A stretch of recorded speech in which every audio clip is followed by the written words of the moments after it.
Well, hello, everybody. There we are. Yes, finally. Like How's your day been? always. Yeah, well, Like we get used to it. always. We get used to it. Yeah, we are fashionably late. Yep, most of the time. Yes. Yep. It's a good I thing. didn't know what color of shoes I had to put on.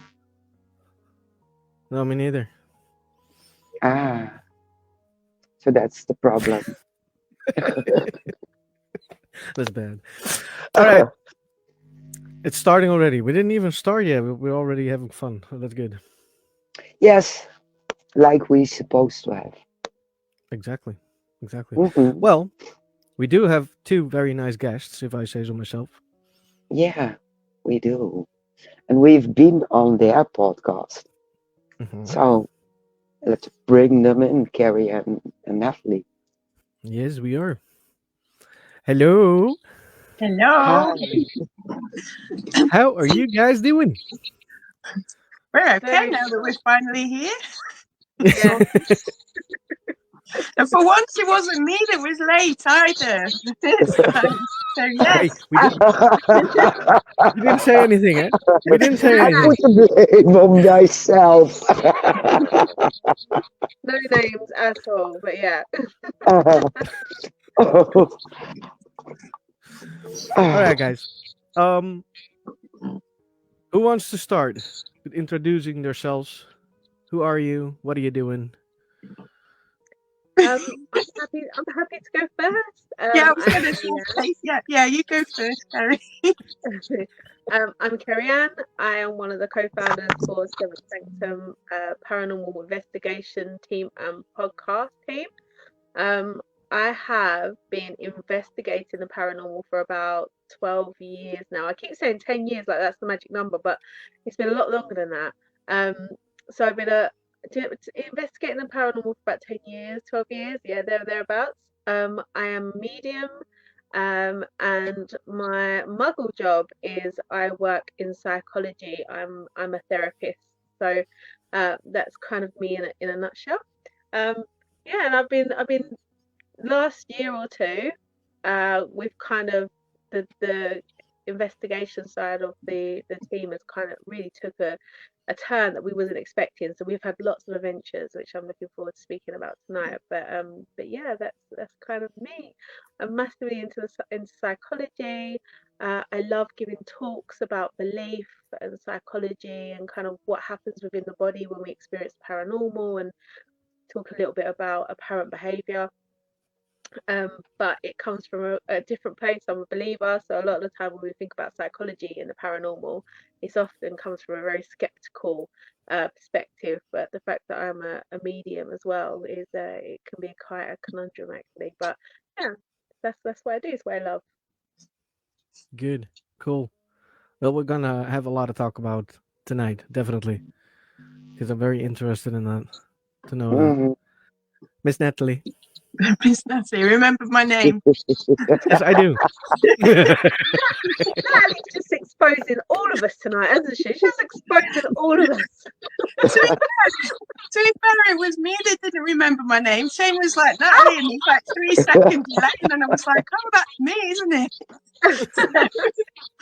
I'm doing quite well so far, but yeah. Well, I'm Natalie. I'm the co-host of Seventh Sanctum Podcast and an honorary member of the ghost hunting side. But because Kerry insists on living so far away from me in the south of England, I've not actually been able to join her yet on the ghost hunts. But I'm hoping. So I sort of tend to arrange the podcasts and the interviews, whereas Kerry sorts out the ghost hunting. And then eventually, when I'm brave enough to drive all the way down there, I'm hoping to be able to sort of like get in on the action with the ghost hunting side. But as far as like ghost hunting itself, I'm a relative newbie in terms of the paranormal investigation stuff. But in terms of strange experiences, I've had a lot of them. Because I trained in equine healing, so with the horses, and horses are incredibly complex psychic creatures. So I've had a lot of experiences, like with my 2 horses as well, with entities, spirits, and extra dimensional and altered states and all sorts. So I come from that kind of thing into the paranormal investigation, because weirdly enough, like, I'm fine with entities, but ghosts scare me. So I find it really kind of weird, because I'm a bit backwards that way. But yes, I'm a bit strange and eclectic, so I have interest in a lot of different things. So usually slightly left field. So yeah, my understanding of paranormal investigation is a little bit new at the moment. I'm still learning a lot of it from that sort of point of view, because I find it different to the understanding that I have in my point of view. So it's quite interesting to see how people relate to paranormal investigation in terms of ghosts and spirits, whereas how I relate to it in terms of like energies, entities, and extra dimensional stuff. So yeah, it's so yeah, that's me so far. if I don't ramble on too much. No, it's fine. Absolutely fine. It's very interesting. It's definitely fine. Well, Yeah. you talked about the horses. Yeah. Do you do therapy with the horses as well? Yeah, People, or is it just... I trained in equine sports. I've always loved horses, so I trim horses' hooves. I'm a barefoot trimmer, so that's what I do, like, during the day. But I also trained in equine sports massage, and then I trained in equine healing. I did a course down in Wiltshire with the Charles Siddle Foundation for Animal Healing. So I've sort of like, I'm trained in healing horses, although my results have been a little bit random because it's like it's always gone off on a tangent from the opposite of where I intended it to go. But it was mainly because I was having so much difficulty with my own horses. So you know, I also learned crystal healing and dowsing and things like that, as well as like hands-on and ley lines and you know, trying to balance energy fields and portals and things like that. So yeah, so sort of, yes, therapy. But Cool. but for the horses, not like the equine assisted where it's like the horse is helping the people. Although my current horse is an equine therapy horse.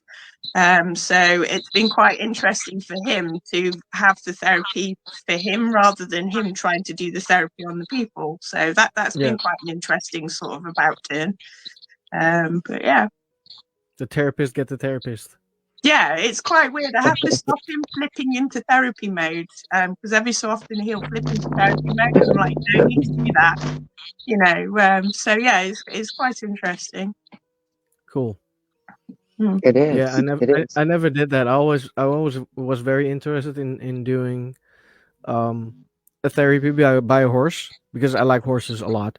Yeah. I can ride them as well. Never had a lesson, but I can ride them.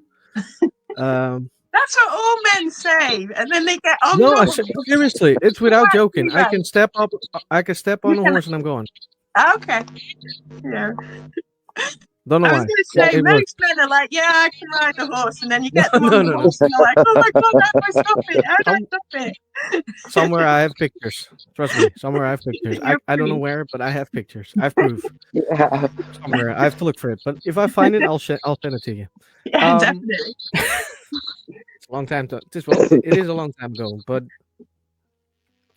I know I can still do it. So yeah, I was very interested in doing therapy with horses. I never did it though. Yeah, I would like to try and do it, like, you know, that way round, just to see. Because I mean, when I had my 2 horses, I used to find them quite useful feedback, because like, you'd have a bad day at work and everyone be horrible to you, and you'd go up to the field, and if my horses were horrible to me as well, I knew I had the problem. But if my horses were nice to me, I knew it wasn't me, because I take everything so personally. And it's like, and I always think I'm the problem. And it's like, so it used to be a really good balance for me to figure out whether it was, because obviously being intuitive, I sort of absorbed so much stuff anyway, even when I don't mean to. Yeah, it was an interesting way of balance, but they're so intuitive that when they're tuned in anyway and they're not shut down. Yeah. Yeah, they're so intuitive. It's Yes. startling actually what they can pick up. But yeah. Yes. Mm. Yes. Horses are cool. For sure. Mhm. I Yeah, think they are horses when are They they're are. not being idiots.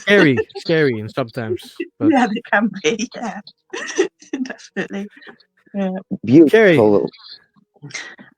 how did you roll into the paranormal? So my journey started as a spiritualist medium. So I sat in circle for about 2 years.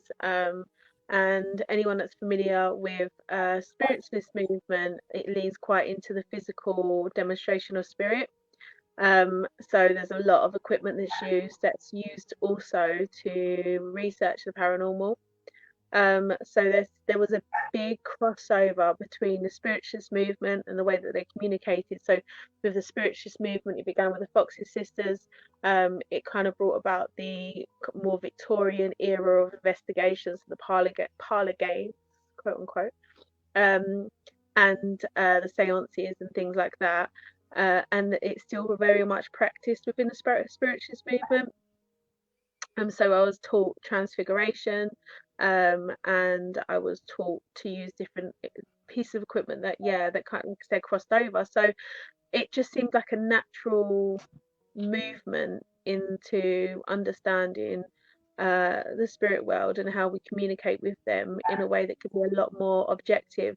As a medium, your experience is very subjective. It's only what you can share. It's quite difficult as well when you're interpreting what you're seeing. There's always room for human error, which can be quite annoying. But with the equipment, it's more of an objective experience. So I liked that aspect of it, and that's kind of what drew me into the paranormal. And it's what's kind of kept me there as well. We've got some really interesting pieces of evidence, sorry, that we've gathered over the years. And some of it is, I look back now and think about my heyday when we first started, and everything was a ghost, and everything was paranormal, and everything was scary. Um, and I look back now and I kind of can see it through different, more kind of objective eyes, I guess. Um, but nevertheless, we've got some really interesting communication and evidence and stuff using some of the techniques that were the origins are in the Victorian methods within spiritualism. So that's kind of how I started, and it kind of naturally flew into each other, which was really nice. But then since then, I still am a practicing medium. My demonstrations are still within the spiritualist kind of formation, the way that within the guidelines of what spiritualist mediumship looks like. It's quite disciplined, but my path is more. I lean more into paganism now than I do with the spiritualism. So forever evolving, forever learning, and trying to kind of make sense of my world whilst looking at within the paranormal as well. So yeah, kind of where I got to today anyway. No, well, it's a good combination, if you ask me. Yeah, Thank you. Definitely been a it journey. is. Yeah. But you're into psychology. Yeah. It's a very rational business kind of Yeah. practice. Uh, didn't you get any struggles in your head by making the difference in the psychology and the paranormal and mediumship? Um, I have a funny story actually. It kind of linked, but also just because I find it quite humorous. But first I will say, yeah, I think the psychology has really helped me be a bit more grounded in my approach to things. It makes me look at things in a more rational, logical exploration. However, there is that downside of looking at everything logically and rationally when sometimes the paranormal by definition means unexplained. So, sometimes I can over explain something and I have to kind of sit with that and look at where that's coming from. And is it something that's making me, am I experiencing a situation that's making me feel uncomfortable and I want to be able to rationalize it away? Or is this really something quite logical? When we think about that a little bit, we think about that apparent behavior, how we attribute human emotion and interaction to inanimate objects because that's by nature, that's what we do. So yeah, so it's kind of a bit of a tricky place to sit. But I do have a story. So obviously I work in psychology now. Before I worked in psychology, I was doing my degree, and we were doing abnormal psychology, which is a lot around mental health and different diagnoses and stuff. And we were talking about a diagnosis that one of the symptoms would be hearing voices, and everyone knew within my cohort exactly what I did. I was very open about it. I always have. I wear a pentagram. I'm very kind of, this is who I am, and that's my day to day. And you know, I talk about, always have questions, and I remember this one girl who just kind of looked at me, looked back at the tutor, looked back at me, looked at the tutor, and she's like, "What about Kerry then?" And she was like, um, yeah. But that made me laugh because at the same time, I could understand where they made that link, but it's being able to make sense of that yourself, being able to understand where what that feels like and what what you're experiencing. And I think mediums will all feel that and experience that differently, but it's that knowing as well of kind of, Yeah. sometimes when you're giving readings, as a medium that's first starting out, you'll ask any of them, they always think this is just me, that I'm doing this is just my own head. And being able to get them to get out of their own way so they can really embrace their experience of spirit is the biggest barrier in mediums being able to give great evidence. But when you're giving evidence that you know is absolutely, undisputably not generic at all. For example, the last time I did some readings a little while ago, and I was giving a reading to a lady, and I was able to give her her dad's name, her son's name, what her dad did for work, that information. And I've never met her before. She wasn't even my area. We've never crossed paths. So when I know that I'm able to give that information and that's being validated or being accepted, then that's kind of when you kind of look at those different experiences and being like, okay, is this internal voice? Is this me? Or is this external? Is this spirit? But again, trying to figure that out for yourself can be quite complex, especially with the understanding of what psychology looks like and what that can mean. But yeah, I hope I answered that question. I feel like I've just given you a lot of information now. I do apologise. I love it. I love it. Because we are discussing these kinds of questions once a month. And we have a teacher, and I think she's a bit weird. And she's a medium, and um, it's in a narcissistic kind of way. What she says, that's the truth. So I'm in this since my youth, and she told me yesterday, "You're doing stuff you're not trained well." So I looked at her. I thought, "Do I go into it or don't I?" So I laughed. Yeah, but no one has experience, and you do stuff you have no knowledge about, and that kind of stuff. So yeah, Absolutely.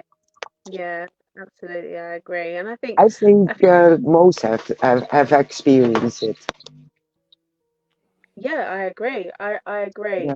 I think, and going back to the comment that the teacher has said, I think sometimes there's a philosophy about absolute knowledge and being able to be confined within your own experience of knowledge. But I feel like sometimes that can be a bit of a double-edged sword. In fact, that some people feel like their knowledge is the only absolute knowledge, and therefore that's it. Anything outside of that doesn't exist to them, so therefore it doesn't exist. And I think, yeah, there's a lot to be said about that. Um, but yeah, I'm sorry that was said to you. That's not nice. Yeah. Do you have also physical things you experience while reading or doing whatever you do? Yeah, absolutely. So, obviously, I've been working with spirit for a very long time, and when you first start to work, you work in different ways, and it's a case of being able to work with your team and be able to say, "That's uncomfortable, don't do that again," or "Show me in a different way." And again, I have another story. It's not so much about the physical sensation. So for me, if I've got someone that's struggled to breathe, sometimes I can get really short of breath, or if I can sense pain. I wouldn't feel pain per se, but I'm drawn to an area and I know that felt uncomfortable. But an example of how that works, I remember I was in a circle for about a year and I got really cocky. And I said to my teacher, I can never physically see, as in like an actual manifestation. What I can see, it looks like an overlay over the top of what my world. And she was like, well, if that's how you want to see, then maybe just speak to your spirit team and just say, actually, I'd like to see this. I was like, okay, perfect. One particular night I was in the front room and I never fall asleep on the sofa, and I thought, I fell asleep and I thought, just gonna sit here, I'm gonna stay here and I'm gonna sleep. So I had my back to the TV and the lights were off, and I turned around to turn the TV off, and there was a silhouette of a man. And I would tell you now, I was scared. I was scared. I was like, don't do that again. Don't do that again. Don't do that again. And I never have. Touch wood, never had it since. So yeah, I think it's a case of as you progress and you go through your journey, you start learning about your gift and how you can use it and really kind of utilize that to the best of your ability. There will be ways of working that comes up, and it could be that the physical sensations is one of those things. But if you don't like it, then you can always say, don't show me in that way, please show me in another way. It's about having that mutual, your spirit team want you to work, but they want you to work in a way that's going to be supportive of you. I was going to say beneficial, but that's not the correct word. Supportive of you to be able to serve spirit in a way that is in the highest good.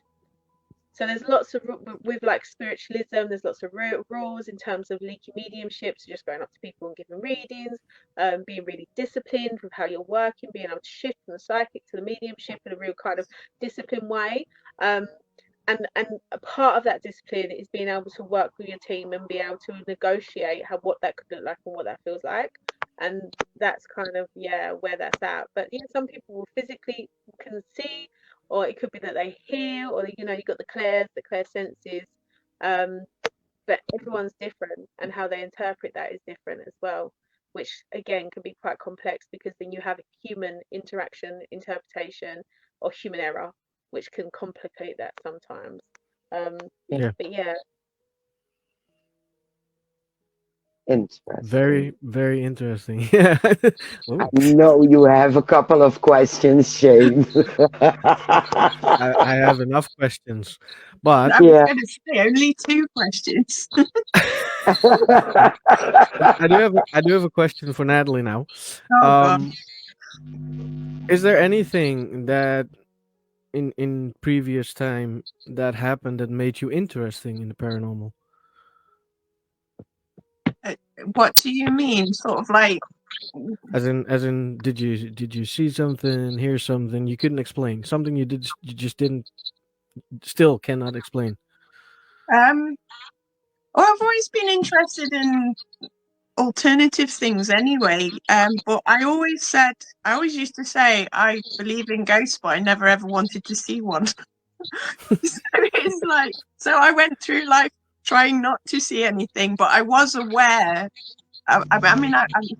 My psychic abilities are a little bit strange and they're a bit random. So it's like we lived in a house in a 200-something-year-old cottage in the middle of Wales, and there was one night when we were in the middle of nowhere, so there was no street lights or anything, so it's dark outside, and I come in through the door, and I swear blind there was a shadow of a sheepdog rushed past my legs as I was coming in through the door.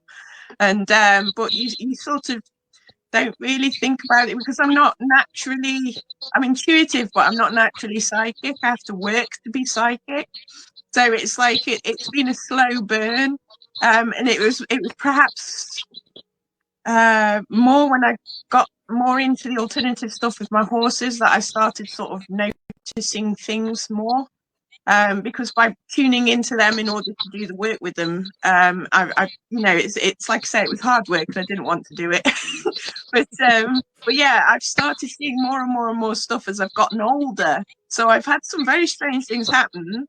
And I mean, we used to live in when I lived in Ashby de la Zouch. We've got the castle. I was around the corner from the castle, and the road itself was called Prior Park, and the place was called Prior Park down the road. And I woke up one night, and there was like this monk in a hood standing over me. And it was like, and I sort of woke up and I just sort of went, go away. You know, when you're half asleep, you don't know. And it was only when my arm sort of went through it and I felt like an electric sensation up my arm that I sort of woke up enough to think, wait a minute, there actually is something there. And that has had loads of stuff in it. I had a spirit there called, I used to call him Wafty, because he used to waft around and all you'd feel was this breeze. And everyone was like, oh, you know, it's a Jordan house, it's old, and it's got drafts. And I'm like, since when does a draft? Just before my alarm clock used to go off, I'd get a draft go that way over my face. Then it would go that way over my face, come back in the opposite direction over my face, trying to wake me up before my alarm went off. And I used to sort of do high five with him, and then you'd get this cold breeze on your hand. So, you know, and I mean, I've seen stuff as well. Like I've seen, like with the horses, I've seen horses that have passed away sort of come in and channel through the horse that's in front of me. And that's quite strange. I've seen it happen a few times, and I've seen things come over horses as well, because my last horse had an entity attachment, and you could tell when the entity was sort of coming over him because his eye would change shape and everything, you know, his face would change shape and everything. So yeah, I mean, I've had loads of different kinds of experiences like that. I mean, I could go on about that for ages. We had I moved my horses to a new field, and I was standing there sort of doing like a little protection grid around the field, and there was this shadow thing came whooshing out of the hedge. And you know, when, like Kerry said, you think you're imagining stuff. My horses were both standing either side of me. This shadow thing came whooshing out the hedge towards me. I didn't jump, but both my horses scarpered. They were like, "We're letting you get eaten. We're disappearing." And then I was sort of like negotiated the boundary of the field with it, and I was like, "You can come into this field as long as you mean no harm, you know, and I will coexist with you." And as soon as I sort of had this agreement with me, my horses both circled back round, stood either side of me, staring at the spot where the thing had been standing.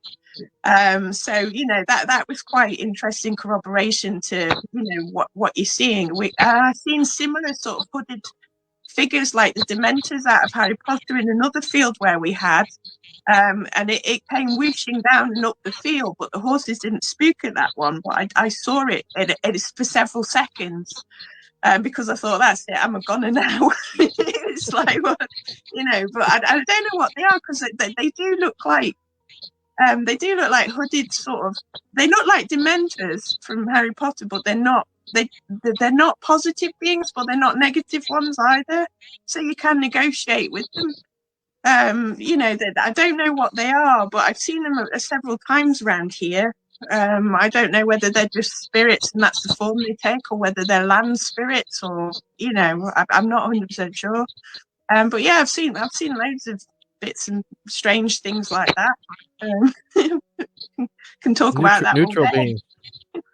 They sound like neutral beings. Yeah, watchers. Yeah, they weren't positive. I wouldn't say they were positive, but I've always had, when I was doing the healing work, I've always had the attitude that even if they're negative, if you can negotiate with them, there's no reason to go in all gun. You know, I like a lot of exorcists and people that do that kind of deliverance thing. They go in, everything's bad, shove it out of the way, it's evil, burn it to hell and get rid of it. Whereas I'm always like, well, you know, are you willing to negotiate? You know, do you mean harm? Or if you don't mean harm to me, I'm happy to coexist with you. But if you do mean harm to me, I've got to live here, then we're going to have an issue. And I do generally find that most of them are fairly willing to at least tolerate you, even, and, you know, if you don't go in at them. So, you know, I've always been like, well, you know, you can live here and be as negative as you like, as long as you're not really causing any trouble. Which sounds a bit strange, but, you know, most of them are quite willing to I mean, we've got spirits in the woods near me, and it's like, and I was starting to feel more and more uneasy after lockdown, because I think most of the spirits kind of fled into the woods, and I was just like, can I have permission to walk here? It's like, because I'm starting to see more and more things there. And, the answer I was got was like, yes, we can give you permission to walk this path, but we can't agree that, we can't promise that everyone will agree with that. So you do have permission, but just show a little bit of caution, which was, again, quite interesting, because that's when I started seeing sort of like, I saw a stick man thing in the woods. I don't know what it was. It was about 10, 11 foot tall. Walked in the path about 200 foot in front of me, and I was standing there trying to decide which path to go down, and I just saw this thing walk across the path in front of me, and I was just like, please don't look at me, please don't look at me, please don't look at me. And it walked a little bit like everyone says Bigfoot walk, but it was tall. It was almost like tree-like, and it was pixelated, so you almost couldn't see it, like it was a cloak, like it was cloaked almost. But I actually stood there for about 5 or 6 seconds watching it walk in front of me. And I was just like, I sort of backed away very slowly and tried not to run. It sounds, I don't know if Kerry Ann knows what it is, a woodland spirit. Yes. Well, the funny thing is, I called it Stickman. I came home that night, and I was listening to a urban fantasy audio book, and literally, like, I'd sat down with my cup of tea, and she was like, oh yeah, she mentioned Stickman. And I was just like, I had to rewind it and listen again, because she was like, oh yeah, the stick man, some of the Native Americans call the forest spirits and the Sasquatch and Bigfoot stick man. And I was just like, I called it stick man just off the bat without even thinking about it. And I was like, oh boy. And then I was like, well, I'm all right, because there's no Bigfoot in the UK, except that I found out that technically there is. And I'm 40 minutes away from the main Bigfoot place, that Cannock Chase. So I was just like, yeah, that's enough for me. Thank you very much. I've seen you. Thank you. Because I'd started leaving like flowers and things in the woods as like little offerings to try and keep the spirits happy. So I think that's why I saw it. Because I'd sort of like, the forest was accepting me a little bit, but that was one step too far, like Kerry says about being one step too far to what you're willing to see. And I was just like, that's a little bit too much for me right now. It's like, but it was very interesting. It was definitely an experience. And like you say, when it's not just that funny, right, several seconds, and you're standing there watching something moving in front of you, you can't rationalize it as, I'm making things up, I've just glanced at it. It's a little bit more, it lends a little bit more credibility to it. But so that's the principle I work on with things like that. It's like, if they don't go away when you look away and look back, they're still there, then they probably are. But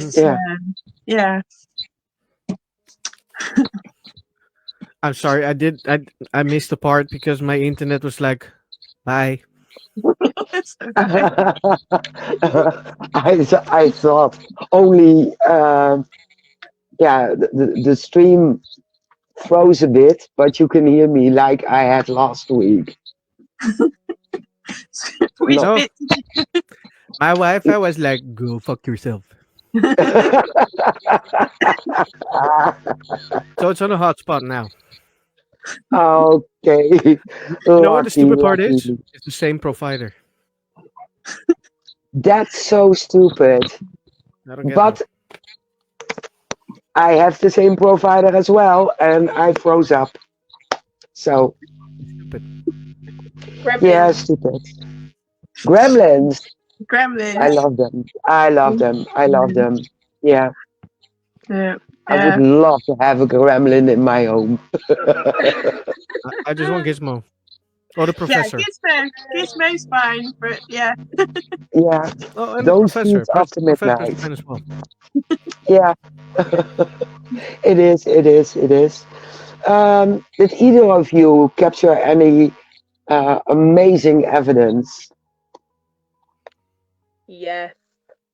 In fact, I spoke a little while ago about doing a talk on psychology and belief. So about 10 years ago, I was part of a team called Stranger Than Fiction Paranormal. It was the UK sister team to the American team that was based in Arkansas in the US. And we had happened across the location one day in Kent, in the UK, and it was a really out of the way pub. It was called the Red Lion. There's lots of Red Lions in the UK, and this one it's in Charing Heath. And we just popped in and spoke to the landlady and said to the landlady, I would love to investigate here. And she said, absolutely, yeah, come along. Fantastic, wonderful. We went there, and the pub itself was really old. It dated back until World War One, I think. It had been a bakery, it had been a postmaster, it had been a hotel, it had been a stable yard, it had been so many post office, so many different things, and it ended up as a pub. And then this building was so old that when you went upstairs and walked the landing, it was like hills. It was just wavy like this all the way through.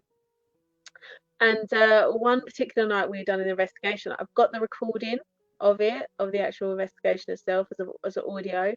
And I talk a lot in my talk about what happens in the body when we experience something paranormal. So there's a guy called Matthias Klassen, I think his name is, and he does a talk about the ancient fear system, which is essentially what we talk about in psychology when we think a little bit about CBT and the bodily responses to anxiety.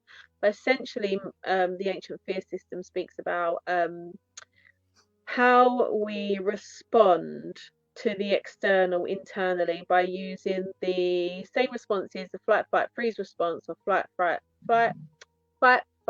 freeze, fawn response, that we have had since cavemen.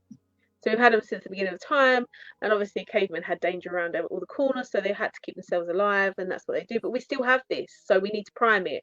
So essentially what Cassian was saying was that we find adrenaline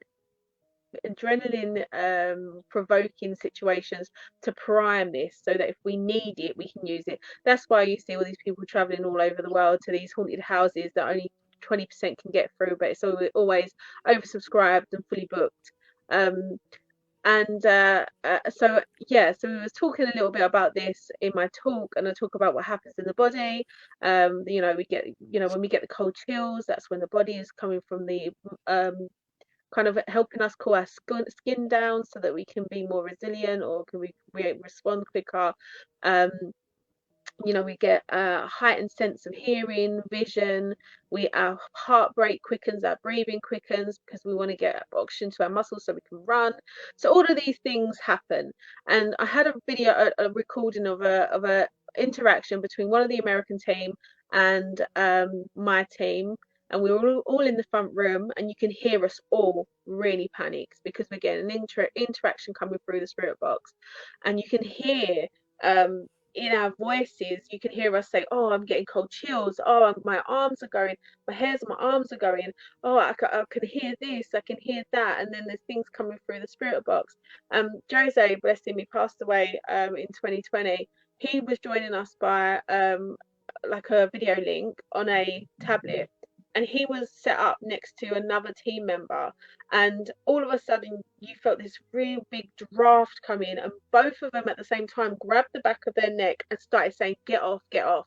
Bearing in mind, Jose was in America and the team member that was with us was in the room, so both of them being affected by the same time.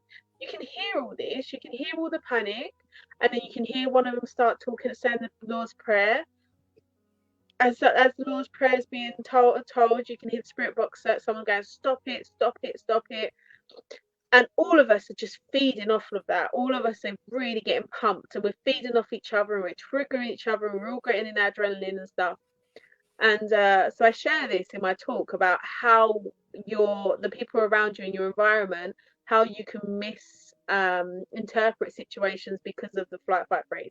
However, at the end of the recording, I show a photo that was taken at the exact same time by a camera that had a 5-second shutter rate with an infrared. It was an infrared camera. I'm gonna see if I can find the video so I can show you guys actually. Sorry, I should have had this more prepared. But Oh, it's so fine. at the time that we took the photo, at the time we had this recording, all of us, you can hear us, the panicking, the stress, we're triggering each other, and then at the same time we take this photo. I'm gonna see if I can quickly. Bear with me, caller. Maybe if you send it to my I've got it. messenger, I can share it big. I can. So wherever the camera. Okay. So you can It's very hard to see. see. Yeah. That's terrible. Well, I'll see if I can show you, but I can send this over. Do send it over. We make it big here in the screen. Yeah. So here, what you can see. I think it's because of your my blurriness in the background. So Yeah. what I'll do is I'll send it over to you, and feel free to share it. But essentially, spoiler alert, when we looked at the photo, we could see that there was something in the doorway. So what we did was the person who took the photo, they changed it to black and white and changed the resolution, and there was a full body apparition of a man holding something in his hand. And every single Very person cool. that was meant to be there was in the room with us. So at the same time this happened, this entity was picked up, or it split the team, because it's just so profound that it just doesn't make sense. So we had some team members that were trying to look at it from a really rational, logical explanation of how have we just got this full body picture of a man. Yeah. Very distinct, very distinct. You can see some of his facial features, you can see he's got no hair. And then others where every single one of us was in the room. There was no way That's that cool. someone else was in that room without us knowing. It was an old building. You'd hear, all you had to do was breathe and the floor would creak. So it was profound. I will definitely. I can send this over to you now, Shane, if that's helpful. Yeah. I can share screen. Perfect. I can show it bigger. It is water marked. Oh, that's fine. Okay. Handy, so they can't steal it. No, it's so old. I have no idea how to take them off now. But it was put on there by the original person that took the photo in the team. Just because of how impressive it was, I think we got quite protective over it almost. So I'm going to send over the infrared. So as I said, the infrared is it's an infrared camera on a 5-second shutter rate. And then this is what we got when we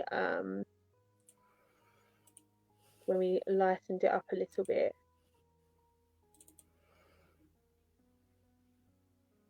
Let me see. All sent over. Making a mess out of things. Ah, there we are. That one's a good one. Oh, there we go. Share screen. This one. There we go. I showed this one because it's better to see. Oh, wow. I want to switch over to the other one. Yeah, so the other one is the original. So the red, This is the original. Yeah. And then once we enhanced it, this is what was standing there at the exact same time that we had all the other audio recordings. It looks like an old man. Yeah, he's really bald. Yeah. Yeah. So but with a cloak on? It's a great picture. So we actually, at the time, we were communicating with a woman and a gentleman. And there was a bit of a communication between the woman and the gentleman. The woman was very much, help me, please, help me. The gentleman was like, no, stop. She cannot go. She cannot leave. So it was very, very kind of intense. And at the same time, we had the interaction between Jose and another team member where they felt that energy. So what you're looking at there is a door front. So you're looking from the front room through the door frame of the front room into the bedroom that's next door to it. So we were sitting in the front room as this was all happening and taking place. So Cool. so the two gentlemen that had the interaction or the experience of someone rushing them, they had their backs to that door in the Wow. front when we were sitting in the front room. So that's why the photo was taken, because we were like, there's definitely something, there's an energy shift, there's something there. And then that's when we took that photo. So I think when we go back to that, the question that you asked earlier, Mary, about whether we can, how do we, with between psychology and the paranormal, which one wins, which one's the chicken or the egg? The talk itself talks about psychology and everything that happens in the body when this happens, but actually we had something really profound happen. So as much as we have all the science in the world that can explain some of the things that we're experiencing, there's always that one thing, there's always that aspect that science cannot, and being able to use your own kind of discretion of what that might look like, and being able to interact with that in a way that is kind of non-biased, so you're not coming in with your own personal biases or your unconscious biases, and being able to be really kind of objective about it all. And I think that photo kind of does that a little bit for us. Yeah, it does. And in the original picture, it's kind of hard to see that there's something in there. Yeah. But when you're an experienced investigator, you will see that there's something off in the picture. Yeah. You just don't know what yet, so you have to clear it up. But the way they cleared it up, Perfect. I love it. I swear, Indeed. that's perfect. Chef's kiss indeed. I agree. You know what the funny part is? I can do that on my phone. Oh, I can do that on my phone, but when I start using my computer, I'm like, huh? yeah. Yeah. It doesn't work. Okay. It's weird, but the way it was cleared up, it was perfect. It was a perfect example of a picture being completely black for some sort of reason, and then you know there's something up with that. You cleared it up, and then it's like, holy crap, there's something on there. Holy crap, indeed. Yeah, we were. Yeah. We'd not been investigating very long at all. I think it was about a year and a half at this point. And when we got that, I don't think we realised what we got. Really, I don't think we did. We knew it was massive, and we knew it was quite, And again, we've all kind of looked at it a way where, what could this possibly be? It doesn't necessarily mean it's paranormal, but what could it be? But even then, I think we didn't really know what we had, really. No, this is a full-bodied apparition. Yeah. Now I'm And a jealous. great God one. damn it. Yes, I am. I am. What I will say is, so after we did that investigation, we wasn't able to go back in. The pub changed lots of hands. However, the new landlady has been working with the team quite closely, and we're hoping to get back in on the 22nd of March, the first time we've investigated since that photo had been taken. So I will keep you Cool. updated and let you know if there Oh, is cool. anything. Yeah, I'm dying to know if that's going to work out. Take lots of pictures. Exactly. Absolutely. Yeah. Absolutely. Snap everything. That is the plan. Cool. There was a question in my head, and I have to think about it. Stop laughing. I know my name. Yes. Not saying anything. Sorry, it was too easy.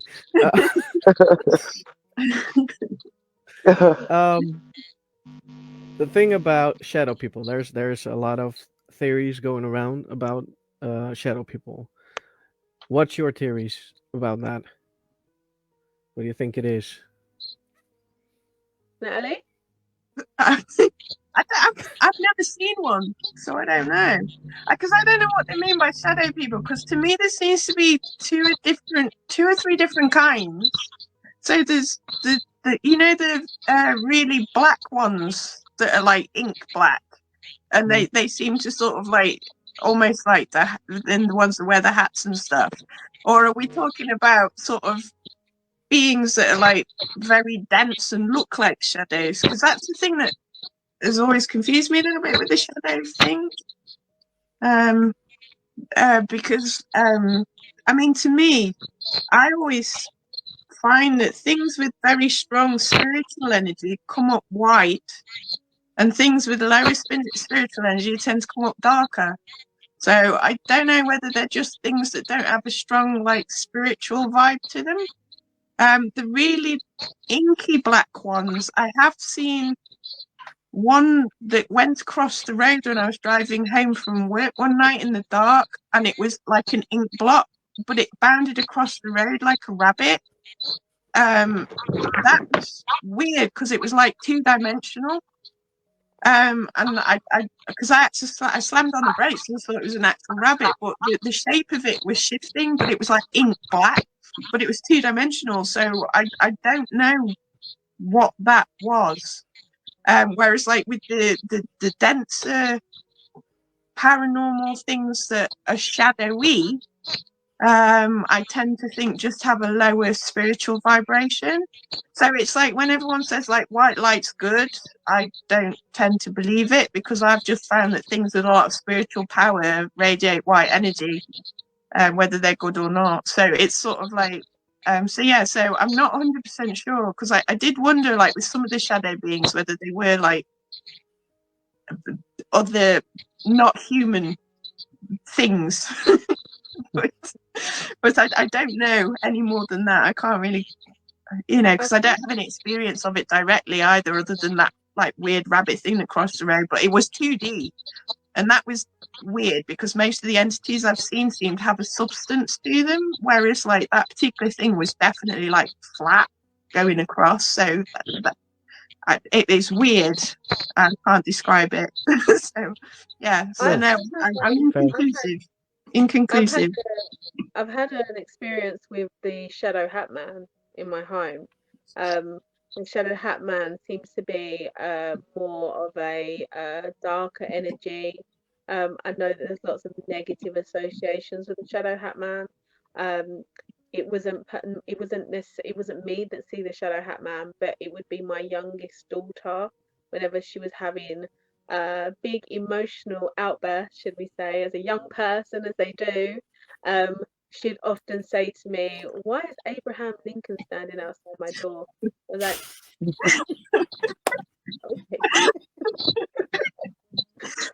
You've broken shame. That was a close one. Yeah. And I said, "Why do you think it's Abraham Lincoln?" She goes, "Because of his hat." So that's when I realised exactly what we were working with. But it's been a long time since she's asked me about Abraham. But yeah, so and I used to work quite closely with a lady called Terry Brown, especially with the with Echo, and she had a great publication around the Shadow Hat Man because she had lots of experiences herself about the Shadow Hat Man as well. So that's kind of where I got my understanding of what it could possibly be, and actually really know what it was that my daughter was seeing. Because at that point, I kind of had an idea, but I didn't really understand per se. But yeah, and it's the same with that. I mean, when we think about shadow people in terms of when we do mediumship, people often say that they see people at the corner of their eyes, like shadow people. Typically, it happens at night time because we change, our vision changes at night. Our vision goes from seeing colours to shapes. So what we would necessarily see in the day would be the colours of things, but at night we're more hypervigilant to movement and shapes. So that's why we tend to see things out the corner of our eye when it's nighttime or when it's quite dark. But a lot of the time people will say, "Oh, I saw a shadow person," or "I saw a shadow of something." And I think that's completely different to the likes of the shadow people and shadow hat man. But yeah, I think it's that's my experience, my understanding of it all though. It's not something. I'm a bit like Natalie. There's some parts of the paranormal that I avoid because I know it worries me. One of them, I've been quite open with Natalie when we talk about things. One of them is the greys. I can't even. And shadow people is another kind of aspect of the paranormal that I have some understanding of, and I don't want to know if they're real, and I don't not want to know if they're real. I'm just fine not knowing. That's where I'm sitting. Fine. Good. Same with graves. We'll keep it like that. Yeah. Yeah. Yes. We'll keep it like that. Yes. Yeah. There's a lot of theories going around about shadow people, and some of them say it's another dimension, it's a parallel dimension, it's Yeah. nobody knows what it is. Some people say it's evil, others say like Natalie says, it doesn't have to be per se evil, could be someone low energy. That's Yeah. actually it's a good one. I actually never heard that one before, but it's a good one. It's a very good theory. So yeah, it could be anything. Yes. Yeah, because if Absolutely. you think about it, it's like, I don't know if you've ever heard, I can't remember what the theory is. You know how we explain from 2-dimensional to 3-dimensional to 4-dimensional, and that we were saying that if you're 2-dimensional, it's like living on a piece of paper. You can't conceive of the third dimension. It does Yeah. make me wonder, like you say, if they were like 2-dimensional beings. And I mean, like the rabbit thing that I saw was flat, so it could possibly be a manifestation of a being that is either higher dimensional or lower dimensional, but it's coming out as that shape because it can't Yep. manifest in a 3-dimensional way. Could be. It's quite weird to think, because I sometimes wonder if like some of the beings and things that you get are just conducting little experiments of their own like little seances on the other side, and they're trying to contact the demon. It's like, I do wonder, because like you say, some of it does seem to be curiosity, and sort of like playfulness, and it's like, oh, let's see what happens if. But I don't know really. It's because it's such a vast subject. It's really hard to sort of put, because it's like I said to Kerry before. Now it's like when you start thinking more than 3-dimensionally, you've got so much more information, because it's like my theory on pareidolia. Everyone says, oh yeah, pareidolia, it's because you're seeing things because your brain's designed to see faces. And I'm like, your brain's designed to see faces because they're there. And it's like, so, it's a bit like being short-sighted or long-sighted. It's like some people can see better than others. And I'm like, I've seen things come into inanimate objects and show through an inanimate object. And I've seen it happen in animate objects as well. So it's sort of like, when you were saying about the psychology thing, it's sort of like the difference between sort of being psychic and being in psychosis is it's a grade. So it's like we're designed to perceive these things, but sometimes like your brain goes wrong and it's perceiving things in the wrong way, or because the brain's so complicated, the visualization center of your brain and your ability to perceive the psychic stuff in the outside world gets confused. So it's like, just because a psychosis is hallucinations and hearing voices doesn't mean that structure isn't there to allow you to see what's there, what else is there, and to hear what else is there. It's just that, it's always a scale of relative sanity, isn't it? I read a book not long ago saying that technically everyone's insane, but it's just like more people are more functional with it than others, because when you learn about people's quirks, everybody sounds insane once you learn everyone's little quirks. What do they do when they're at home? I always have to have my spoons this way, or so I always take issue with the dismissing things with pareidolia, because I'm like, well, if I was long-sighted and you're short-sighted and I tell you there's a person standing on that hill over there and you can't see it, does that mean that person isn't there? I mean, the only difference is, I suppose, as a short-sighted person, you could walk up to the hill to see if the person was there. But,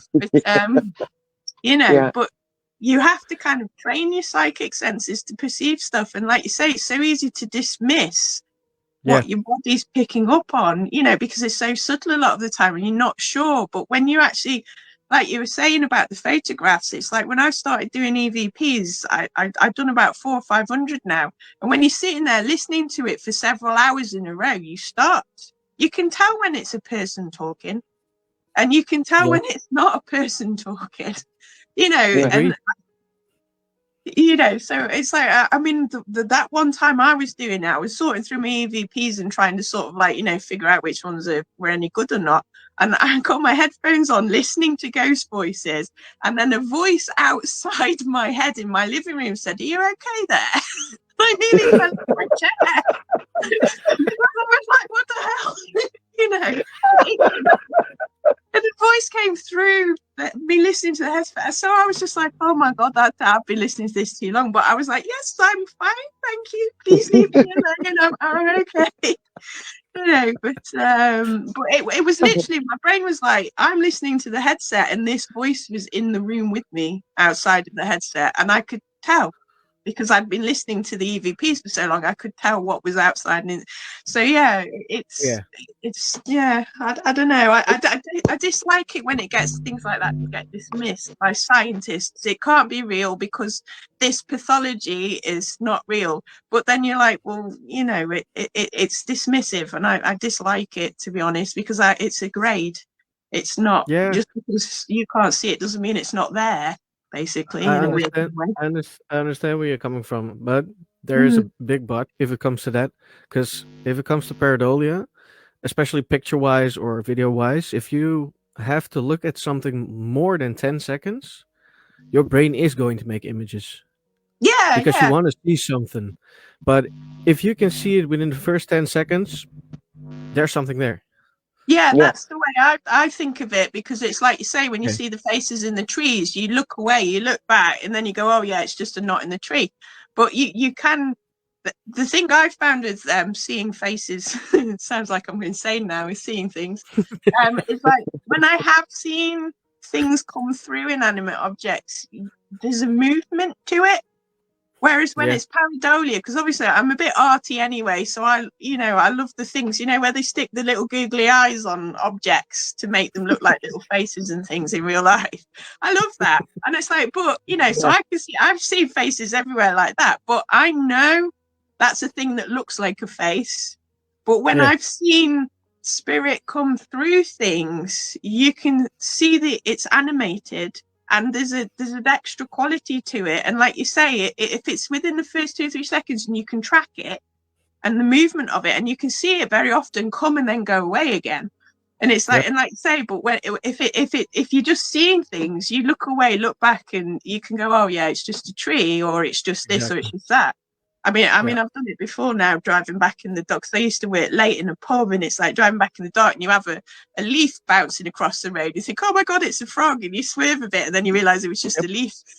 You know, and I've spooked myself with tree faces, thinking they were people before now as well. But you know, you learn to discern the difference, and I think that's when you end up with psychosis, is when you can't discern the difference. But so I don't like to dismiss pareidolia as you know, we see faces, so therefore it's not real.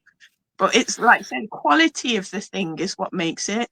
I think that, you know, that, like you say, you just, and the stacking of coincidences as well. I found also, I tend to be more, take it more seriously when the coincidences stack up. So like Kerry said, you have multiple people have the same thing. You've caught the camera, you've got the EVP, you've got did everybody see that thing? If you've got like 5 things all at the same time, it's more likely than if you've just got one person going, oh, I got touched then, and then nothing else.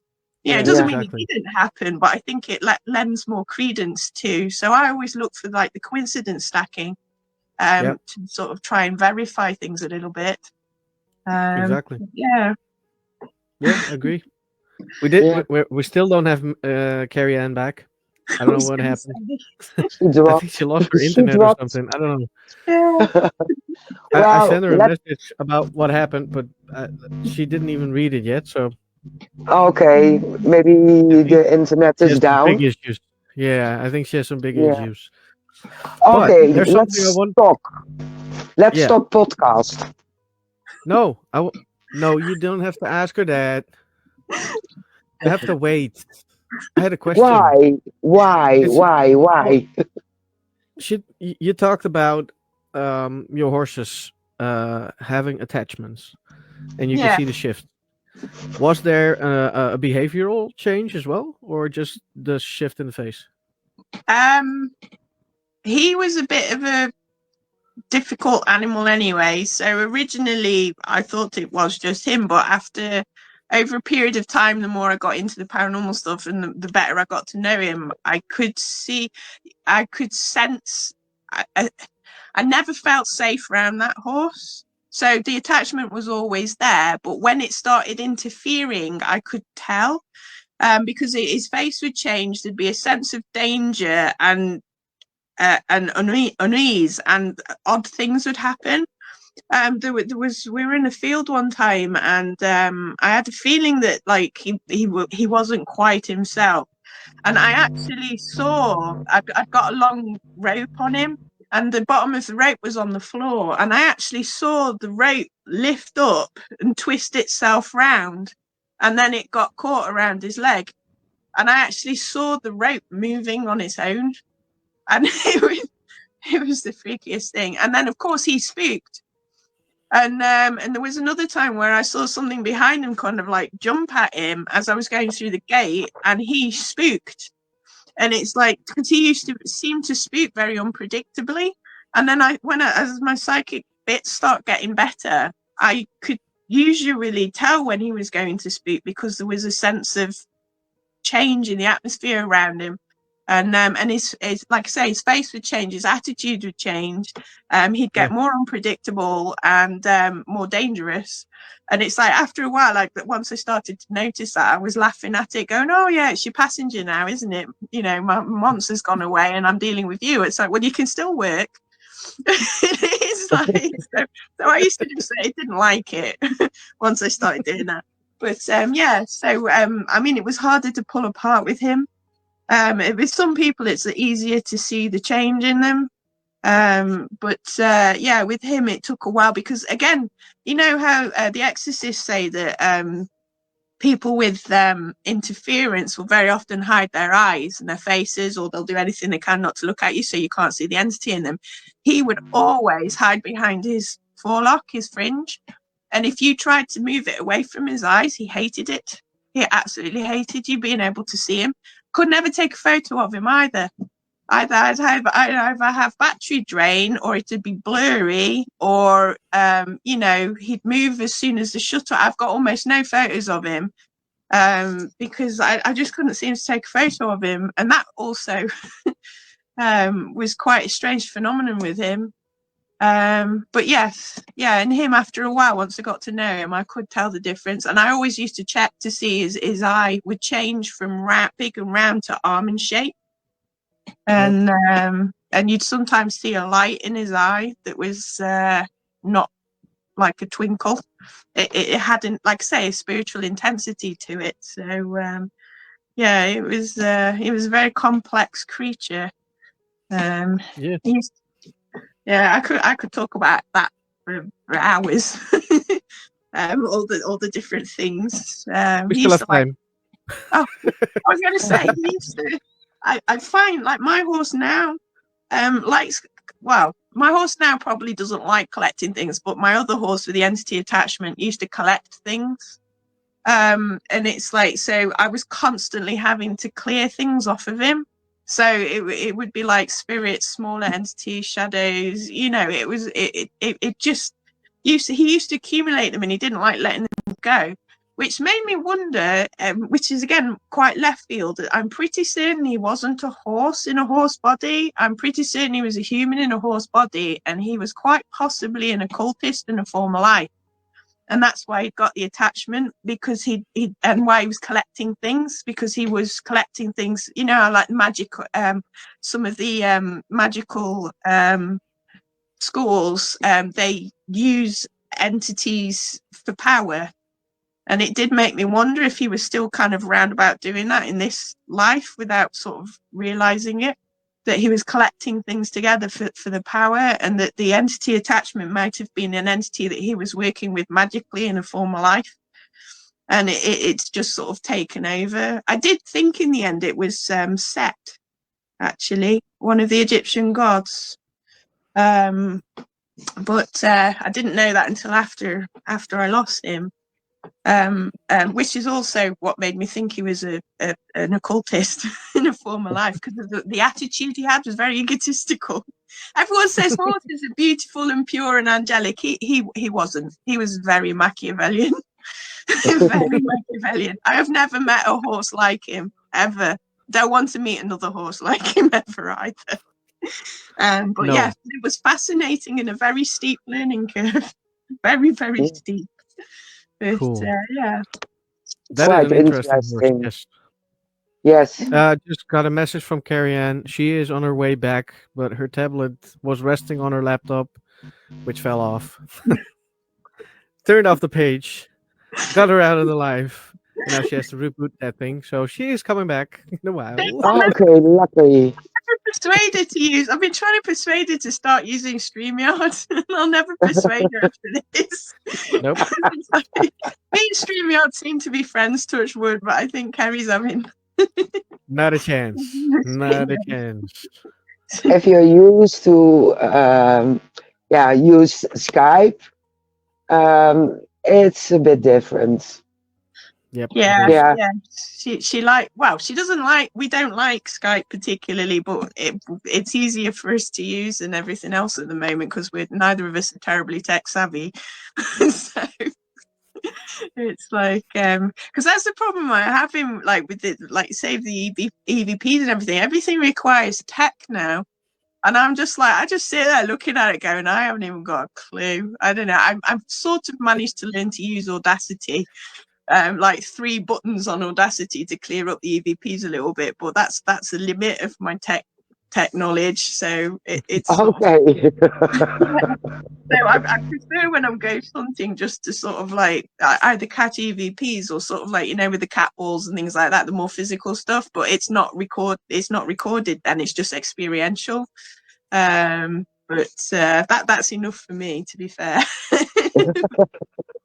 But yeah. We have people who do the investigation, and we have people who clear up EVPs. So you don't have to be technical all the time. That is true. I don't. The EVP was the one thing that I get the best of results from. I've not had very good results with like REM pods and photos and things, but for some reason I used to. Well, before I broke my MP3 player, anyway, I don't seem to get EVPs very good on phone. My MP3 player was really good for picking up EVPs. Within like 5 or 10 seconds, I could tell that the spirits are like, oh, she's got her MP3 player in her hand. So it made listening to music a bit difficult sometimes because they'd just come around as soon as I picked it up. But since I've broken it, I've tried on my phone a few times and not really got anything other than like very, very vague stuff. And so I'm not really sure whether to go back to trying to find an MP3 player or to persist with my phone. It's quite strange because I had a camera that used to be good at picking up orbs, but I've not been able to get orbs on any other camera since. So I don't know whether they've just decided not to show themselves anymore because they've proven the point, because they seem to do that quite a lot with me. Once they've proven the point, sometimes they tend to do that. Yeah. So it's, you know, because this is what makes me laugh with Kerry. And she's like, oh, you know, you just tell your guides, you know, what format you want it in. And I'm like, I've not had that experience. The spirits get what they want. So it's, I don't know whether it's because I'm a bit more pig-headed. And I'm like, la, la, la, la, la, I'm not listening. And they're like, we'll make you listen. If you don't listen, they don't listen. Yeah, seriously, I started taking this seriously when... you know how everybody's sort of mainly introduced to the paranormal via Ghost Adventures, and that's how I learned about EVPs and things. So although everyone hates that Bagans, the early series did prime me for it, to not be freaked out. And I used to sort of, where I worked in the pub, I used to listen to Ghost Adventures while I was doing the ironing for the bed and breakfast. And I was standing there one day going, the blooming spirits, you know, I was watching an adventure. I wish I could find the episode now. They were in a big hotel somewhere, and I was like sitting there thinking, oh, you know, the spirits are pain in the arse, and you know, they like playing jokes on me a little bit, and they'll set up a joke. And I said, you know, they always get what they want. And as soon as I thought that, Zach Bagans was like, what did that EVP say? And I think it was Aaron, was like, it said Natalie. Who's Natalie? Is there a Natalie in this hotel? And I was like, I've literally just thought the spirits are playing a joke, and they have literally just said my name on a random episode of Ghost Adventures that I just happened to be listening to at the exact same time I thought it. And I was just like blown away. I was just like, I hate you all. I hate you all. You're playing jokes on me. And I keep meaning to find the episode again just to see whether I was hearing it. But they said that the EVP at the same time said Natalie.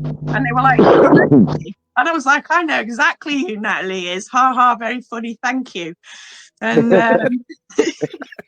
yeah, so it was just like, after that, I was like, I need to start taking them a bit more seriously, I think. Otherwise, they might prank me a bit more than that. And I don't. Oh, yes.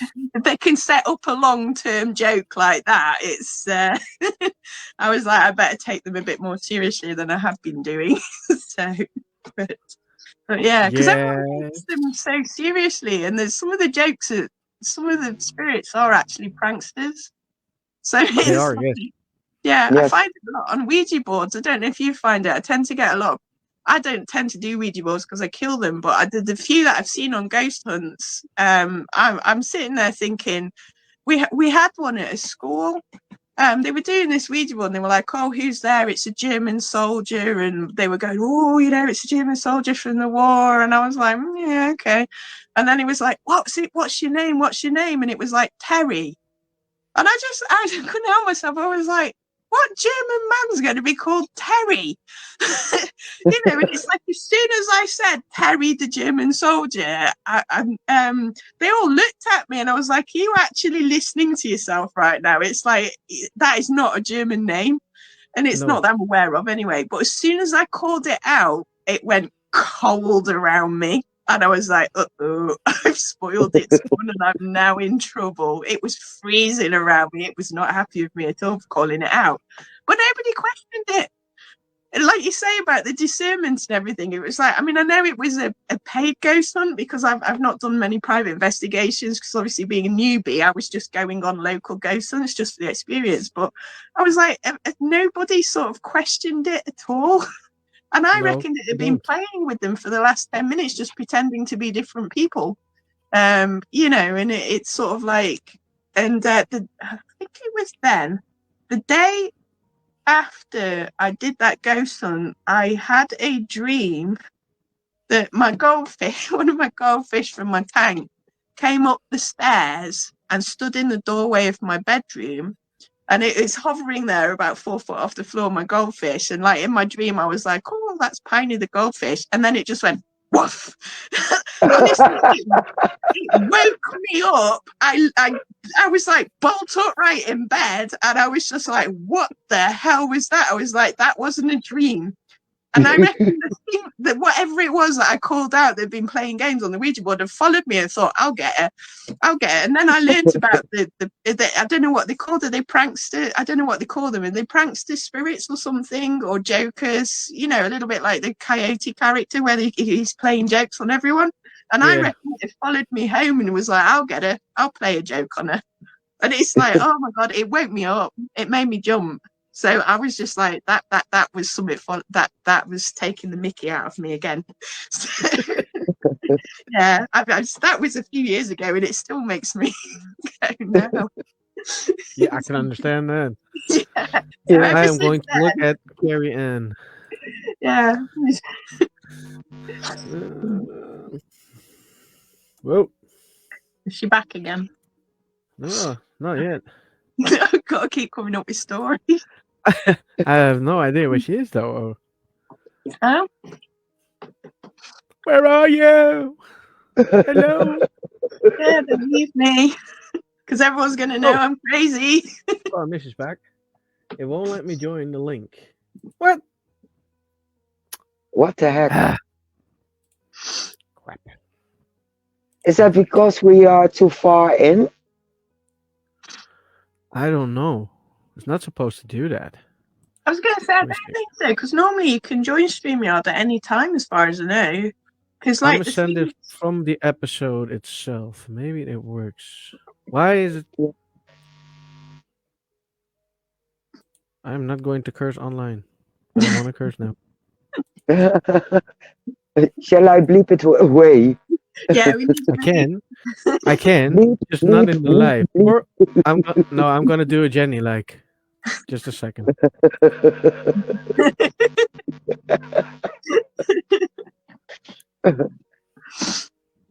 Works perfectly fine. Yes. I learn from the best. Let's see if this works. I send her a new link, or at least it's the same probably, but see what it does. Yeah, maybe it works. It will not let her in. Ah. Hate that. Mm. I hate this. I like StreamYard, just not like now. So now and then we have some troubles with StreamYard. Yeah, it's getting more often as well. So Yeah, everything seems to be really glitchy at the moment. I don't know quite. You know, they want everything online, and I'm like, have you really thought about this? Because we Yeah. can't create a consistent internet connection. How do you want everything online? It's like, I'm just like, because every time no, we we have were. solar flares and space weather, it interferes with everything. It does, yes, definitely. Well, we were thinking about the fact that when we do an interview with somebody from the Netherlands, we were going to plan and see if we can go over there without internet and just talk to them face to face. Yeah, the good old fashioned way. Yeah. Exactly. Yeah. I still think that's a good idea. Yeah. Mm. Well, just record it. It's Yeah. Because I can send it out live. That's not a problem. But it is shitty. Yeah. It is. Well, now we can talk podcast because now I have a question. okay. Go on, then. But we have to kill time because Kerry Ann is still trying to get in here. I don't know if it's going to work. Yeah, Though. we do. So I can talk about all sorts of things, random stuff. It's like my Yes. brain's a repository for all sorts of random things. Yeah. Yeah. I do have a question about your horse. You had so many wonderful stories about paranormal, your horse, and the attachments.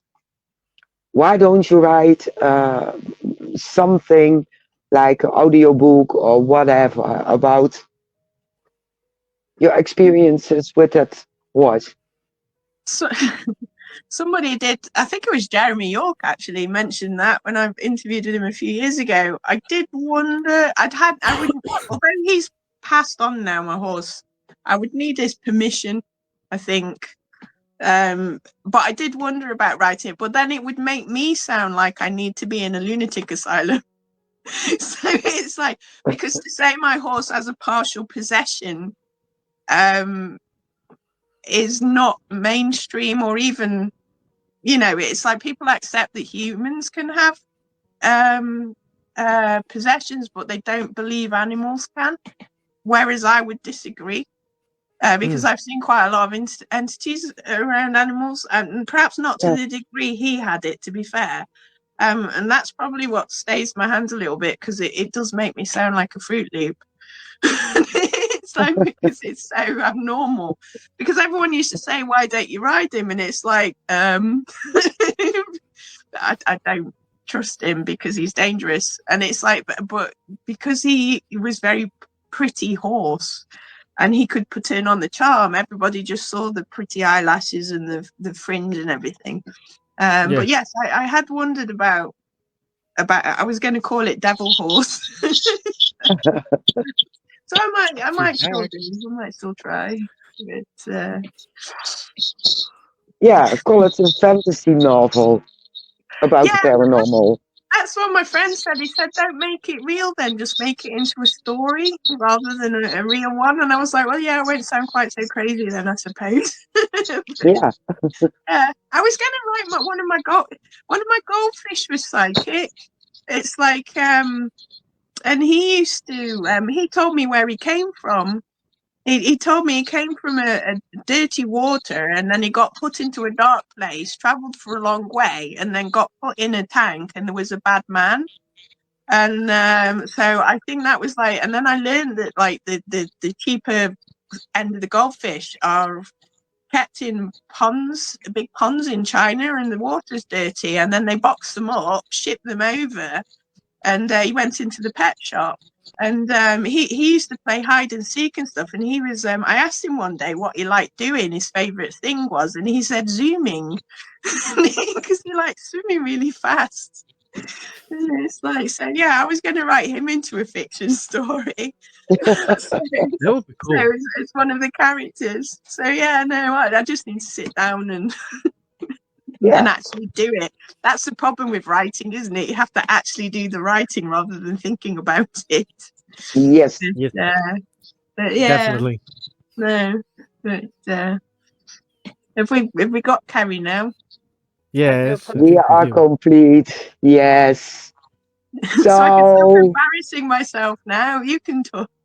you're not embarrassing yourself. Absolutely not.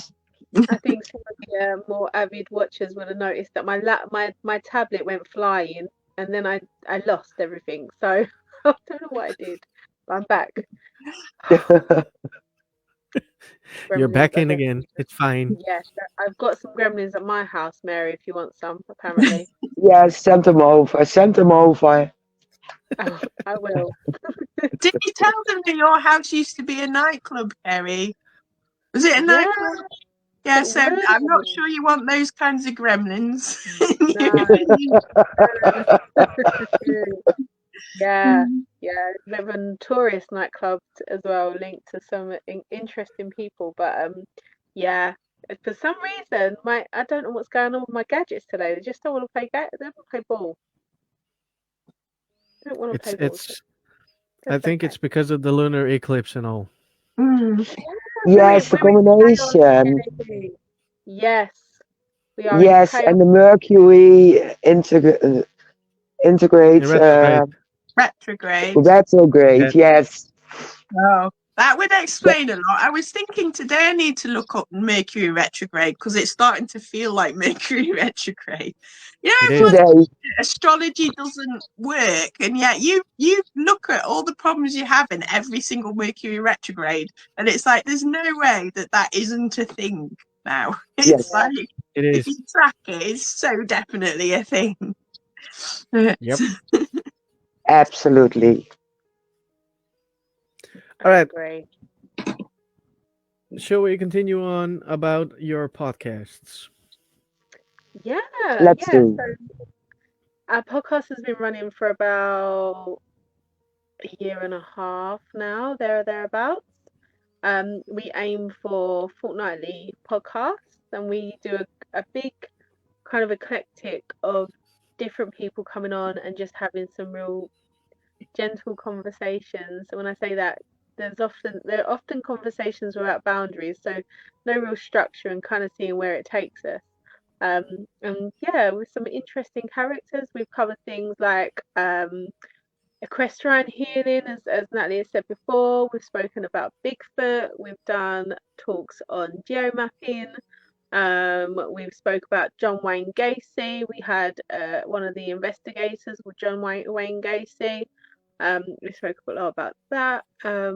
Yeah, a lot of our guests tend to come from the States. We recently interviewed Ray from Flamoon. I can never pronounce. Flumari, that's it. It's a management company that works with some of the bigger paranormal investigators that we often see on TV from the States. That was a really interesting talk. But yeah, demonology we've covered. Yeah, a bit of everything really. Yeah, the only thing that I can't find at the moment, if you know anyone, is an alien person. Because I don't know if Kerry's blocking me because she doesn't want to talk about aliens. But I can't. I haven't come across anyone alien orientated yet to get a UFO. To get the UFO side. But yeah, that's one thing that we haven't covered yet. I think is. What's his name? podcast with Kerry. My You said that Robinson. terrified of the Greys ever since X-Files. So, I mean, X-Files really scared me with the Greys. So, to be fair. I think the day you're going to cover this one, Kerry Ann is on vacation. I'm booked that day. I'm already booked that day. No idea what the day is, but I'm booked. So you Fully can't booked, sorry. No. stop working. Yeah. Is there any guest that you were surprised said yes to do an interview Most with? of them, I think. I think so. We've managed to speak to some really interesting people.